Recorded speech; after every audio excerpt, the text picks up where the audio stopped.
Hello nation, and welcome back to the homestead. In the homesteading community, people talk. And so I've been hearing a lot of people talk about how some people's homesteads, whether it's in their videos or they've come to visit them, that they kind of look trashy because they have these junk piles laying around.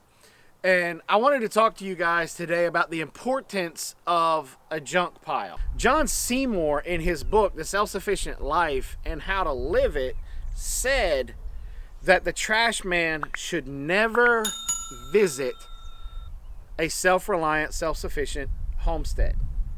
Now, of course, when John first wrote this book, it was back late 60s, early 70s, and the world was not as dependent upon plastic like we are today. One of the things that we've done in the past, when we were buying bread from a bakery, because it reached a point where they couldn't sell it anymore, so we got it at a huge discounted price to be able to feed the pigs, but it still had the bags.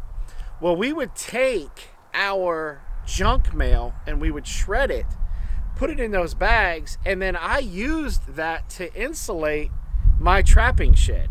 And it didn't cost me anything. It was literally trash that was ended up going to go sit in a landfill and rot and put all that junk back into the ground. But instead, now it has a purpose, and it's insulating my trapping shed. So when I go out there in the wintertime, it's not as bad. Now, also here behind me, I have my organized chaos of my junk pile. Now, I do think that if you have a junk pile, you should have it organized. Because living on a homestead means that sometimes you have to make split-second decisions, and you need parts or materials or something in a nanosecond, and so you need to know where those things are and how to access them and get them quickly.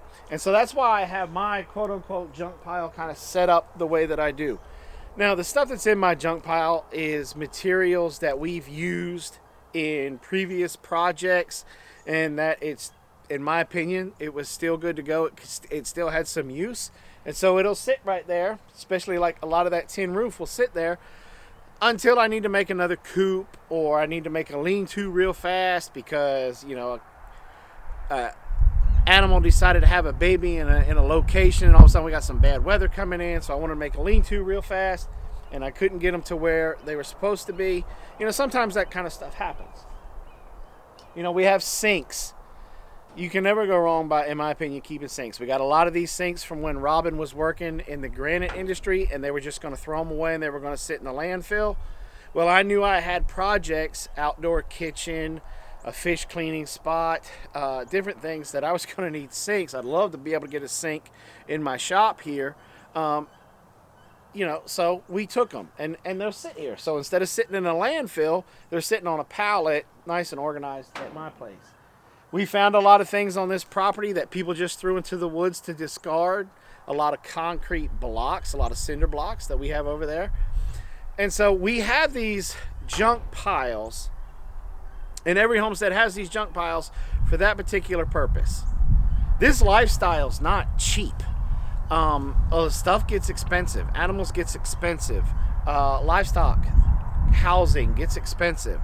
And yes, we want to be able to have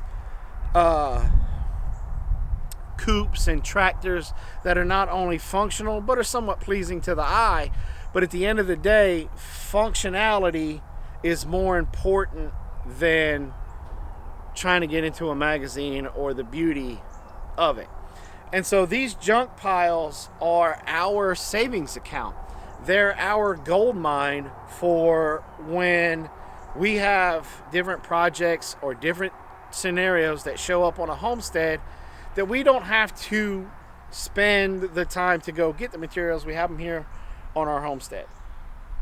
Time is probably the homesteader's most important, most valuable thing that he has.